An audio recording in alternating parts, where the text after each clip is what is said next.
ادھر سیبی میں میر چاکر خان رند یونیورسٹی میں مادری زبانوں کی اہمیت پر سیمینار کا انعقاد کیا گیا۔ نامور شاعر زوراخ بزدار مہمان خاص تھے۔ مزید تفصیلات دیکھتے ہیں شیر محمد رند کی اس رپورٹ میں۔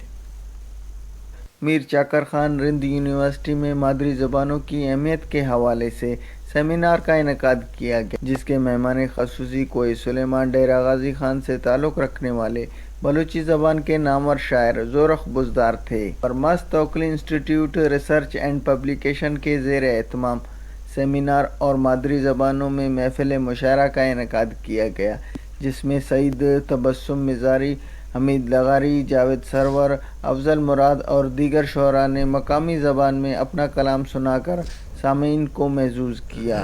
ہم نے اپنے 500 سالہ شاعری کو سینہ در سینہ اپنے نسلوں تک پہنچایا، تو ہمارے پاس لکھنے کے لیے کچھ نہ تھا، ہمارے پاس وسائل نہیں تھے، ہمارے پاس ذرائع نہیں تھے۔